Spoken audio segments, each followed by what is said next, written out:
you're gonna look great. But if you wanna stay in shape, well, you better hit the GymWits. That's right, man. You tell 'em. Welcome to the GymWits podcast. I'm Ryan George. I'm Justin Guild, aka Chef Sonic. And we are the GymWits.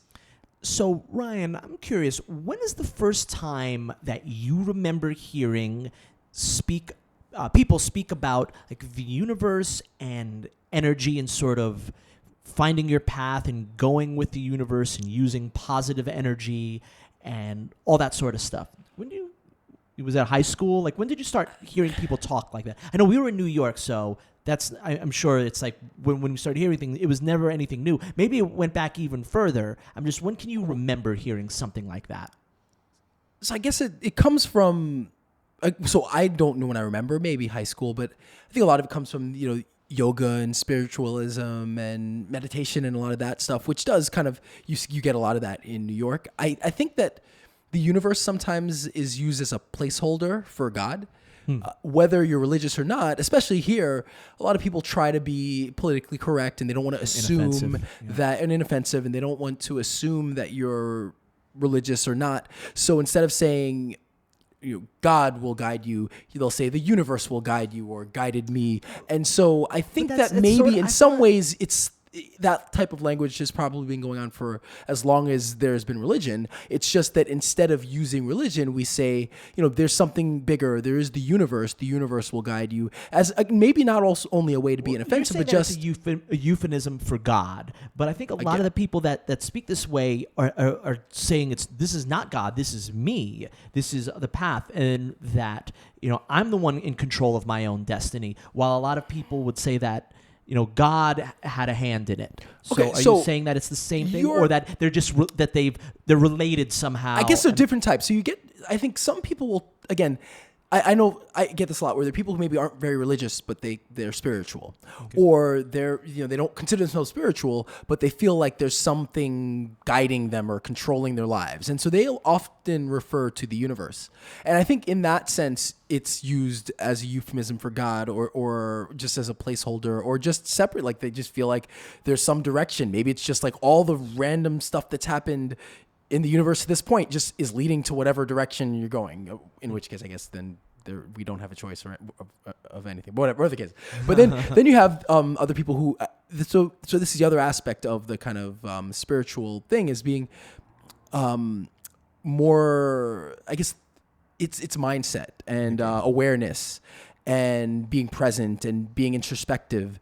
I think those are qualities that have kind of infused themselves into fitness and into our lives or in everyday life more recently, because there's some validity to it. There's definitely some mumbo jumbo. If you go on some of these kind of self-help sites, you'll hear people talk some weird stuff and use some weird science, or just outright make stuff up. But on the flip side, there is something to be said for being mindful and being aware of who you are and where you are, and kind of disconnecting your brain from the body, or from yourself from your life, and being able to examine your life as it relates to everything around you. I think those are really important aspects to life, and no matter whatever context you want to put it, whether you're more scientific about it or whether you're more spiritual about it, I think those are important qualities that we've seen more and that are important.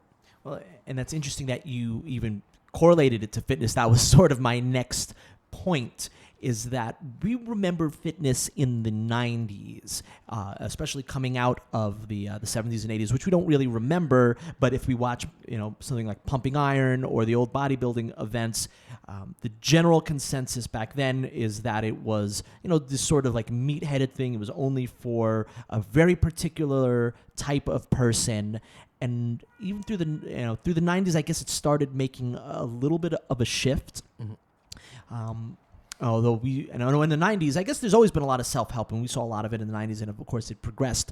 At what point do you remember, because you've worked in fitness and I've been on the periphery of fitness, when did you start seeing the sort of self-help thing start to fuse itself into fitness? Now, they're sort of related, because a lot of people that preach self-help or want to teach it oftentimes will say that fitness should be a part of it, which makes perfect sense. You want to have a better body, a better physical health, and better mental health in regards to that as well. When have you started to see the sort of these two worlds merge? I don't know for sure, but I can tell you when I think. Okay, good. All right.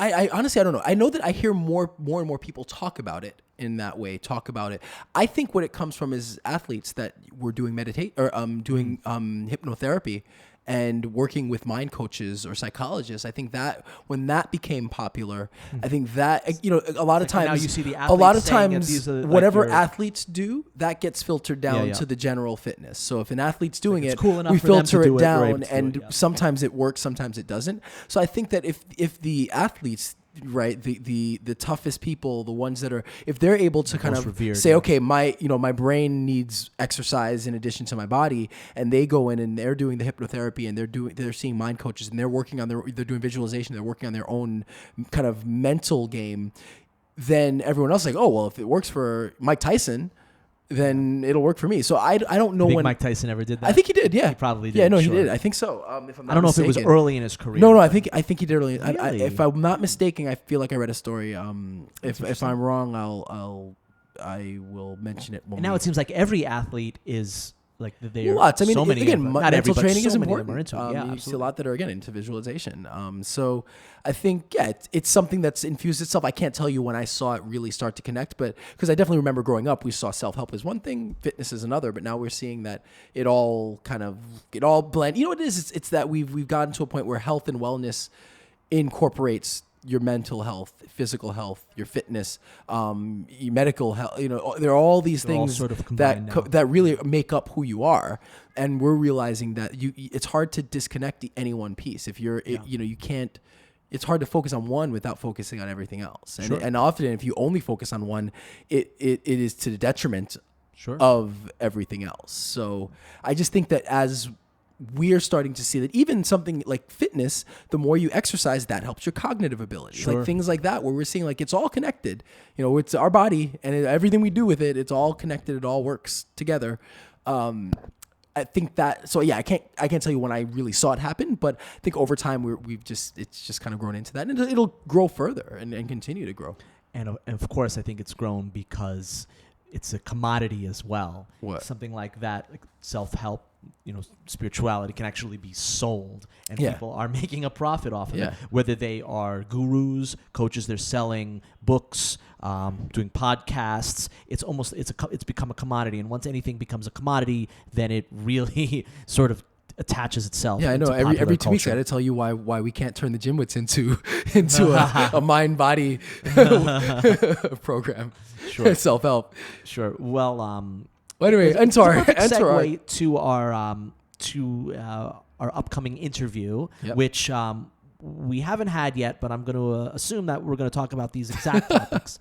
It's with Jaret Grossman, and it's interesting because he was a collegiate wrestler, very successful, and yet it sounds like he's a spiritual. Well, I don't know yet, but I would assume that he is a spiritual guy who actually, discusses a lot of what we were just previously mentioning.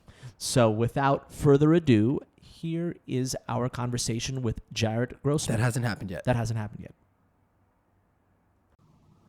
Hey everyone, we are here with Jaret Grossman. Hey Jaret, how's it going? Hey, things are going well. How about yourself? Very, very well. Jaret is the co-founder of Muscle Prodigy, and you are, you were a wrestler as well, correct? Yeah. I wrestled in high school and then eventually in college. Became a 3-time All-American wrestler. Went overseas and wrestled internationally for a little bit. Oh, that's fantastic. Yeah, so I was a wrestler too. And like everything else awesome. in life, when it comes to fitness, I was really, really mediocre at it. I started out worse than mediocre, so I'm right there with you, man. Well, I started a little bit late, and I actually improved quite a bit. It's one of those things, I think, if I had done it since I was 7 years old or 5, like a lot of the kids in this country, I think I would have been pretty good at it. I think I had a natural build for it, Nice. and I understood the sport and I understood the mechanics of it. I'm just not naturally a great athlete, so the wrestlers at a high level are all fantastic athletes. So there was probably a limit to where I could have gone, but I could have certainly been better than I was. So what definitely. got you into wrestling initially? You know what? I just wanted to take up a sport, and a couple of friends just sort of convinced me to join, and I did. And I was going to quit, actually, within the first couple of months. I was not a tough guy at all. And my dad talked me out of it and eventually stuck with it. And then, fortunately, I was lucky enough to have a couple of mentors come into my life, one in particular, Max, who really took a liking to me and took me under his wing and showed me the meaning of hard work and work ethic, and really believed in me, instilled a lot of belief in me. And then from there, that transferred over to believing in myself, and I was able to accomplish some extraordinary things there. So I've seen that you've cited kind of wrestling as being just a valuable tool in life. Can you tell us how wrestling, what skills are transferable from wrestling that you can kind of teach to other people in everyday life? Yeah, so I think there's no better sport in terms of wrestling, in terms of understanding just life in general, because everything else is really, every other sport, namely, is team-based in a way. And you have, a couple of exceptions in terms of there, but like wrestling, boxing, tennis, golf, for instance, it's very individualistic in the sense that you can't displace blame on anybody else.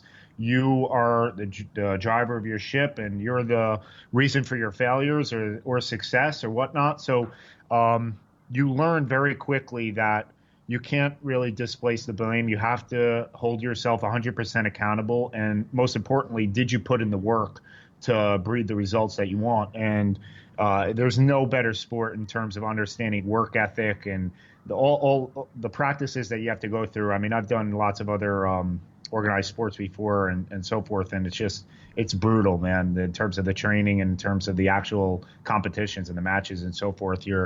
You're dealing at a very high level, especially when you get to the collegiate level. So many people are at there's so much parity there that it's just a tiny fraction that separates you from some other people. So as an athlete, I'm sure your competitive drive didn't end when you did hang up your singlet. So what do you do to keep that competitive drive? Like, what do you do now to keep that going? Yeah, that's interesting. So I think that is a very difficult transition, especially in the beginning. When you have something to work for instance, like a national championship, it's very concrete. It's very tangible and finite in terms of the goal that you're striving for. And in business, it's totally different. Things that you implement today sometimes don't take effect for 6 months, and there are a lot of moving parts. For instance, you do have the element of teamwork. You do have the element of hiring and firing and all that kind of stuff. So it takes a lot of adjusting to get used to. But in terms of keeping the competitive spirit alive, I think it's really a competition within yourself mainly that drives it. And it's really a battle between you and a future version of yourself that you're chasing. And those two are at conflict with one another, because there's something inside of us that basically is saying, well, I should be able to do this, or my life should look like this at this point, but it's not. And then that develops a little bit of frustration, or a lot of frustration rather. And it's reconciling those two differences by actually having a great roadmap and strategy to be able to close the gap. And sometimes you do have to change your expectations because they are warped, they're flawed in terms of these lofty goals that we do have, and then we have to realize that there is a reality that not necessarily going to be able to do in the time frame that you think you'll be able to do them in, or the technology just doesn't exist yet, or whatever it is. So it does get a lot of adjusting. So you are the co-founder of Muscle Prodigy, and of course the website is muscleprodigy.com. Can you tell us a little bit about it? Yeah, so my childhood friend Richie Allen and I, we started up a blog. I was in law school. I went actually into investment banking. Didn't really love the whole corporate structure. I was in law school and didn't really feel like it was going to be a lifelong career that I was going to be passionate in. I saw the value in law school. I analogize it to something called eustress, which is like lifting weights. You tear down the muscle fibers to grow stronger. But disease, on the other hand, is something called distress. You could just recover back to where you were, essentially. And I thought that a career path in something that I really wasn't passionate about was going to be a form of distress in a way. So with that being said, started up a blog with my childhood friend. We wrote hundreds of articles. I actually created this website in Microsoft Front Page, if you know what that is, way before the days of WordPress. So you had to code every page manually. It was a nightmare and took a long, long time. But anyway, we developed a little bit of a following. And just had a dream. We didn't even have products at that point, but I basically sold a couple of supplement companies on some advertising, for instance. And Richie is a tremendous, tremendous marketer who is able to build up our social media presence and so forth. And then we hit sort of a mainstream audience with our MP45 program. This is a 45-day workout program and meal plan guide that we created. And it basically just teaches you the basics of fitness in terms of how you could get started, but also advanced lifters. Most of them have muscular imbalances, like myself. When I was, throughout my college wrestling career and so forth, I got injuries, and those, I believe, could have been prevented had I known about being able to correct some muscular imbalances rather quickly. And so that's what it sort of walks you through, and it gradually progresses you up through a 6-week approach to then be able to do many of the workouts that I did throughout my college wrestling career. So it very much is keeping in mind to turn you sort of into an elite athlete at the end of the tunnel. And we've had some tremendous success with it, thousands of transformations there. And our presence is pretty big on Facebook, for instance. And we just saw a lot of inconsistencies in the fitness space in terms of conflicting information that was dedicated to hardcore lifters or people who are enhancing on drugs. And there wasn't that much, real good information for the average person, taking two things into account. Number one, a strategy that actually worked. But number two, something that somebody's actually going to do, which requires a lot of understanding about the mind and psychology and why people start something, why people stay committed to it. Because you could have the best roadmap in the world, but if you're eating at the idea of what's pleasurable for them, for instance, you're making them go on to something that has total deprivation in terms of their diet, where they have to give up practically every food, there's no way that the average person is going to stick to that. So we just really had a vision that understood all those concepts, and we wanted to just put it into practice. Well, a lot of interesting stuff there, and I'd like to revisit some of that. But first, so you mentioned that the program was almost in a way geared towards turning people into elite athletes. Is this program more for younger people or athletic people, or can it really be used for anyone, or was there a certain demographic you were marketing towards? Yeah, you know what? It really can be used by anyone. And when I've worked with hundreds, thousands of people, been able to transform them, fortunately. And through that, I've gained a tremendous amount of insight that it goes back to the 80-20 rule, essentially, that 80% of everybody's problems or whatever it is are generally the same. At least the roots are.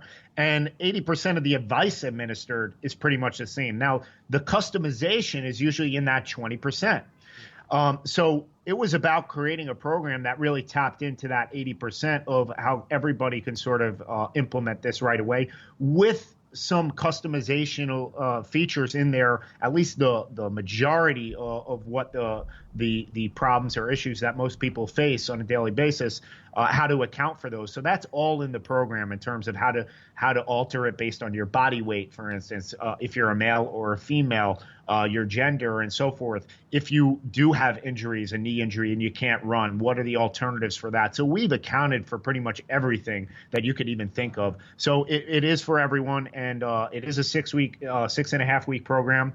And beginners, we definitely made this crystal clear for a beginner to be able to start, keeping in mind that idea of motivation and mindset that we want them to be able to start. And that means starting out very light and something that anybody can handle. But at the same time, the advanced people who say, well, I'm too good for that or whatnot, I speak from personal experience from many injuries that I've suffered, for instance, that a lot of that can be corrected based on fixing your muscular imbalances. For instance, your front delts are probably stronger than your rear delts. The right side of your body, if you're a righty, is stronger than the left side of your body. And all those things add up over time to increase the likelihood of injury. But also, your body will actually prevent muscular growth out of a survival mechanism. It releases something called myostatin, which actually inhibits muscular growth. So if you're wondering why you're stuck in plateaus, for instance, you haven't been able to bust out, you do have to go back to the basics. You have to correct certain things that are going on in your body. And at that point, now you can progress upward. So something like a muscle imbalance might be difficult for the average person to identify. How do you kind of account for that with your program? Are there ways for people to contact you and show you their form or how they do things or their posture or movement? Like, yeah, how do you account for specific things like that where there might be an imbalance or some kind of a compensation pattern that may need to be addressed? Absolutely. So most people do the wrong technique with many movements. So many of those are addressed. But also it's just a matter of what type of exercises are they doing. When they go do shoulders, for instance, it's mainly focused on shoulder presses, many people, right? But they neglect the rear delt movements, for instance, that are going to help balance out the shoulder, the side lateral movements, all that kind of stuff. So it's a matter of just incorporating the right exercises for each body part, and many of that stuff will work out on its own. And of course, form technique is very important, and that's what we stress highly, that it's not about the weight. And to the contrary, in terms of if you're really looking to enhance your physique, Kai Green talks about this until he's blue in the face, kind of, that he's not a weightlifter, he's a bodybuilder, and there's a distinct difference. A weightlifter looks for a mechanical advantage, meaning they will deliberately try to use momentum in order to make the exercise easier. A powerlifter does this deliberately, in a sense, because they want to create leverage in order to create the movement going from point A to point B in the most efficient manner possible. That's almost the exact opposite. It's the antithesis of what you want to do if you're a bodybuilder, which is you want to actually focus on one muscle group that you're trying to enhance, and you want to make the exercise harder for that muscle. So it's actually removing mechanical advantage, removing momentum, and focusing totally on that isolated muscle group, or if it's a compound movement, several of them, and that's where you're going to get the best results. So now you say the best results as far as bodybuilding is concerned. So is this now in reference to more like a cosmetic look or a fitness? Because for athletic results, that's sort of a different vibe in and of itself. When you say question. the best results, what do you mean in terms of best results? Absolutely. So, me personally, I always thought that there was an idea of the best of both worlds. Meaning, if you could function like an elite athlete, but you could look like a fitness model, right? That's the ultimate, right? So that's what this program is completely dedicated towards, which is we're gonna nail the aesthetics that everybody sort of wants in a way, but also the functional movements that are going to make you elite. And there's the cardio starts out light, but then it gets very intense, and it focuses mainly on, towards the end of the program, anaerobic work, which is lots of sprints, dynamic movements, explosive movements, because the fast twitch muscle fibers is really what's activated when you're talking about elite athletes. They've got a much higher percentage of fast twitch muscle fibers in their body, and that's what we really want to hone in on. So you mentioned your blog. Do you still update it regularly, or have you stayed away from that as much now? Yes. So we update muscleprodigy.com on a regular basis, obviously. And you could go to mp45.com if you're interested in the program. Yeah. But I also have a personal content that I put out in terms of personal development, mindset, success, leadership, all kinds of stuff to help people leave a legacy. And that I update regularly on my personal YouTube channel, Jaret Grossman, and also jaretgrossman.com. There is a blog with lots of content. And you can download the app as well, where content gets pushed out. Awesome. So I'd like to revisit something that you had mentioned, which I think is an important concept for everybody, into fitness, not into fitness, whatever. It's the idea of what you mentioned, distress. And what was the other one? Eustress, which is basically, putting yourself through a stressful situation, knowing that there's growth on the other side. Yeah, could you just talk a little bit about that? I've never heard it put in those terms. I think it's a wonderful concept, and I think it could really apply to everyone in so many different facets of life. Absolutely. So we can put ourselves through pain, but push motivation never lasts, not long term, at least. I can't sprint on a track for more than, a few hundred yards kind of thing at a full speed. Eventually, you're going to get burnt out. You're going to slow down. You're going to need to recatch your breath and so forth. But you could go at a steady state for a much longer period of time.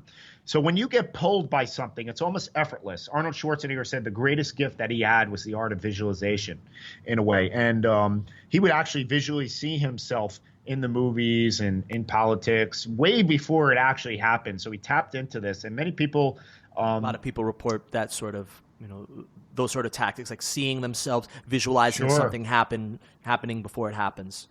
Absolutely. And that's going to help tap into something that you feel is part of your destiny. And we can put ourselves through pain as long as we feel like there's growth on the other end of it. And it feels like it's part of our destiny. There has to be that destiny spark in there, though. Otherwise, if we're forcing ourselves to do something at a mere principle because we're trying to prove a point or at a right, it's only going to last for so long. You got to tap into something that's a much higher purpose, and that usually only comes when you're doing something bigger than yourself. So it could be a family member, it could be society at large, it could feel like you have been called to do something from God, for instance, or whatever it is, right? Whatever is moving through you at a very deep level is going to give you energy. So my methodology for life is very much to understand that the universe gives you clues if you really look for it and you keep your eyes open for it. And when you get energy in a particular activity, it's a very good indicator that you're supposed to go there more often. And if you're really feeling a lot of resistance, let's say that you're in a sales job and you're feeling a lot of resistance, to pick up the phone and call, you got to dig deep in terms of and I always find that the best way to break through with something like that is to find the why behind what's going on, why you do it, but why do you hate it also? And just really explore that, peel the layer, the onion layer by layer to get to the root of why it is. Maybe it's because it isn't an efficient process what you have going on and you have to tighten up that ship or whatever it is. It could be because there's certain fears in terms of how you feel perceived by the public. It could be that you're afraid of judgment. It could be that you particularly don't respect other people who try to sell you. You got to really find out what that is. And then once you're able to identify it, now you have the power to be able to shift it.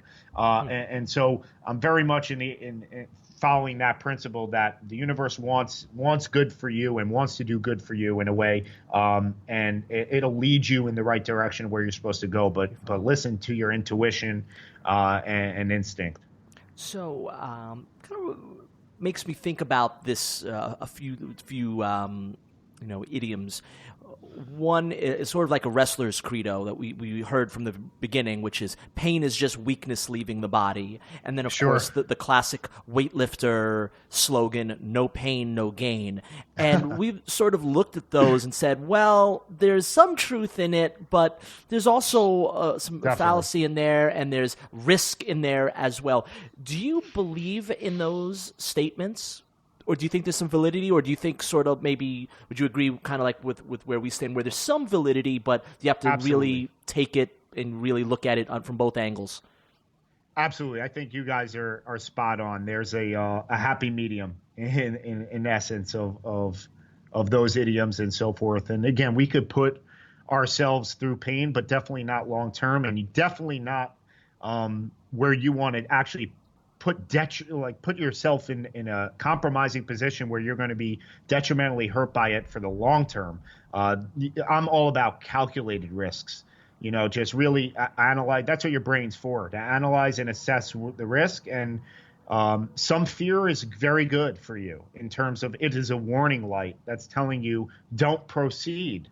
And a lot of times we just shy it off that says, blast through your fear, act in spite of your fear. But it's always it's a process that's very painful in a way. You don't want to live there forever. You want to find deeper reasons of why the fear is going on. Why is this pain, again, going towards eustress, where I'm putting myself under a little bit of stress, but this is calculated and I know the end result? Or is this distress where I'm really going to damage myself, essentially? So earlier, also another thing you mentioned that's really important in the fitness industry is just the amount of misinformation that's out there. So can you give us what would you say is your top 3 kind of myths or misinformation that's out there in the industry? Top 3, sure. I would say number 1 is calories in versus calories out.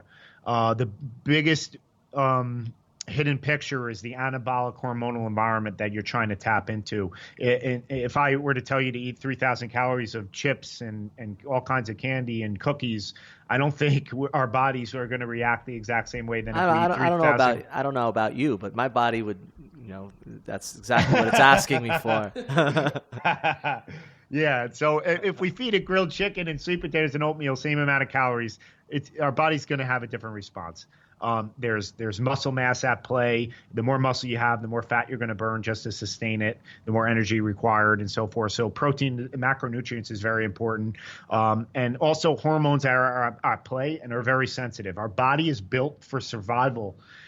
It doesn't care how much, how good you want to look.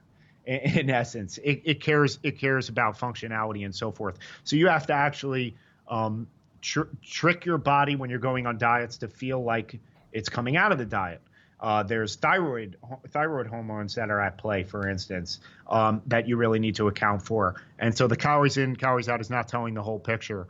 Another concept is the idea of a toned muscle. There's no such thing as a toned muscle. You either build muscle or you don't, and you burn fat or you don't, kind of thing. So the muscle reveals itself once you get to a low body fat percentage, and that's the tone look that you're after. And the third maybe is probably the type of cardio to do or is working out about burning calories. What is it about? And I would say it's not so much about burning calories and so forth. Great workouts can be done in a very short period of time, but as long as they're intense. So Mike Menser, for instance, who scored, I think, the only bodybuilder to score a perfect 300, believed in 30-minute workouts, but they were intense. They were brutal. The average person can't really go through that type of intensity. Dorian Yates, same kind of thing. And that's sort of the methodology that I prescribe by. I think those guys, Dorian, also prescribed to the theory of drugs that weren't prescribed. No, but I know, I'm just saying. But they were amazing anyway. I know, but like they were all doing it back then. But absolutely, and yes, and I don't believe in enhancing with drugs or natural drugs or anything like that. Obviously, but there are certain extract the useful, discard the useless, as I always say, which is there's good qualities or good characteristics from everybody in a way, and you guys got to extract them. And same goes with the tools and principles that people teach and so forth. So it's about intense workouts, in my opinion. The classic analogy is a dynamite stick, and you can tap it with a pencil all day long, but the muscle is basically going to, like that dynamite stick, in that if you take a hammer and you hit it once, boom, it's going to explode. And that's how the muscle responds in a way. You got to give it a stimulus, but you don't want to annihilate it. So a lot of gym goers go into the volume training and they wonder why they're lifting the same weight year after year, and they're in this plateau and they're stuck. And I've been there. And the way to bust through a plateau is you've got to ramp up the intensity in terms of not the duration and not the frequency of your workouts, not going in there 3 times a day or 6-7 days a week and so forth, but what are you doing to maximize those 20-40 minutes or so forth? So actually something you mentioned earlier that was very interesting, which is about the whole 80-20, about the information that's out there, that we kind of all have the same information. We're all given the same information, and sort of the last 20% is customizable. Now, I work professionally in an industry that, similar to the fitness industry, just has so much information. I'm a professional musician, so you can go on YouTube, or you could go blogs, whatever it is, and there's so much information out there telling you how to do this, how to record, or how to promote your band, or whatever it is. And a lot of that information is not always applicable to everyone. So it's taken out of context, and there's so much out of context information. And I'm sure it's very similar to the fitness industry. Well, I know it is, because now I'm sort of working in the fitness industry as well. How do you take all that information out there if you are sort of just a layman or looking to be healthy? You're not looking to be a fitness model or a professional bodybuilder or even a professional athlete. You just want to be healthy and want to live life and just enjoy being alive. How do you take all that information out there, not get overwhelmed by it, and use what's applicable to you and sort of discard the rest and say, this is what I need to take from it, and apply it in a healthy manner? Yeah, absolutely. And that's a conundrum that we all face. I think in the beginning, you do have to flood yourself with lots of information from lots of different people, mentors, for instance, people who have already carved out the path that you want in a way. And success is going to leave clues, and there's no sense to rebuild the wheel, essentially. The wheel is out there, and you want to make modifications to it. So take the design, essentially, and see what's worked, and then add your own custom flair. Life is a remix, essentially. The people I look up to, for instance, are going to be very different from the people you look up to, for instance, or the next person, right? So it's really in crafting out, well, who is that person that you ultimately want to be? But here's where the conundrum lies, is that if I was destined to be an oak tree and I'm listening to somebody else their destiny is being a pine tree, it's not really going to apply. Like you're saying, there's some things that you can take, again, extract the useful, discard the useless. There's many things that are not going to apply to you. And I think that's where we get caught up, that one person says this is how they did it. It worked for them in essence, but they had a different calling in life. They had a different destiny or a different purpose or whatnot. So you want to find out certain things that they did to, if you really compartmentalize it into categories, you're going to be a lot better off. Like, what did this person do to achieve this type of thing? Now you can extract that in a way to apply it immediately, as opposed to just trying to be a duplicate of that person entirely, if that makes sense. Yeah, no, it does. So I want to pivot for a second. So you mentioned that, and I saw when looking through your social media, that you've been able to build a nice social media following through your work. So this is something that really applies to almost anyone in any industry, especially in this day and age where social media is such a huge thing. Like, what were you able to do? What steps did you take to really build that following and build like a loyal following? Yeah, so my business partner, Richie Allen, he is a genius marketer, I call him. He's really, really crafty. He's got all these ninja techniques to be able to build a following really fast and so forth. So it's a combination of providing a tremendous amount of value that's different from what anybody else is doing in a way. You got to be creative. And all you're looking to do essentially on social media, for instance, is if you could get somebody to change their emotional state instantly, now you've got their attention, and attention is huge, and that's when you really captivate them. And then it's another combination of it is just finding the right people in terms of influencers, and you got to come from the angle of providing them value and their fans value. So what is in it for them, essentially? How is your content alone going to provide value to their fans? Or it could be an idea of compensation, or it could be a combination of both. So you got to make it a win-win for everybody in a way. But if you can reach out to influencers who are in your similar industry in a way, you're going to have a leg up. And yes, it might cost some dollars for you to throw at them, but you could be creative as well. You could barter. You could figure out ways that they're going to want to use your content if it's interesting and it's creative and it applies to their fan base, and so forth, and network and make friends and so forth, and you'll be on your way. Excellent. So, Jared, one more time, your site is muscleprodigy.com. Yep, muscleprodigy.com, and you can get the workout program at mp45.com. M as in Mary, P as in Paul. Excellent. Jared, thank you so much. I think you have a tremendous amount of knowledge, and I really like your approach, the way that you put it out there, and just I think you have an excellent sort of balance in life, right? You sort of get it. You know how to sort of reach for what you want, and you know the right way to go about it. It seems like you figured that out over time. I'm sure you're still learning, but it seems like you're in a good place and that you've figured that out. So is there any more knowledge you'd like to impart on us? No, thank you so much, guys. I really appreciate it. And yeah, life is a learning lesson every single day.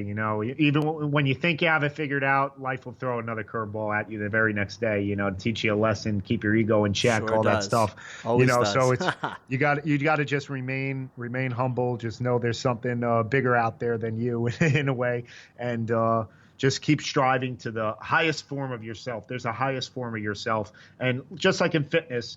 You may not look like Greg Plitt ever did or any of these fitness models, for instance, but there is a best version of yourself. And if your gut doesn't sense like you're there yet, you'll always be at conflict. So you've got to really just analyze what exactly is it that would make you feel fulfilled. And it's two things. It's number one is that you've got an internal blueprint inside of you of who you're destined to be. And it's almost like the seed is there. And the universe is going to guide you throughout that entire process, and it's going to work for you, not against you, because it wants you to be that best version of yourself, essentially. And the seed is there, and it knows whether you're going to be an oak tree or not, what leaves you're going to have, what color you're going to be growing up. But you have to do your part in the essence of it's a 50-50 world of you got to give it water, you got to give it sunlight, you got to take care of it every day. And that's your half of the bargain to be able to control. And I think that's a very internal game. Not so much external. I think that's going to be, where is your heart? Are you seeing the good in people? Are you really seeing the good in the universe and so forth? Like Einstein said, you either can see everything as a miracle or not. And if you connect with that idea more and more, the more you'll see it, and the more you'll connect to it, and the more you'll see how intricately everything works. Awesome. Well, once again, Jaret, thank you very much for being on the GymWits. Thank you so much for having me, guys. Awesome stuff. All right, so you asked a great question that deserved a great answer. Not that Jaret didn't give a great answer, yeah. but I just feel like I think I have a better answer, right? So Okay, you had a pretty long question, but it essentially was, how do we deal with all the misinformation? Yeah. There's a really simple way to deal with it. Ask the trainer. Send us Yes. an email. If you got a question, then ask us. If you see two things that you don't get, things conflict, don't make sense, then send us an email, and we will do our best to sort it out for you. So how do you deal with having all this extra money lying around? What should you do with that? Well, of course, send it to the GymWits. There you go. That's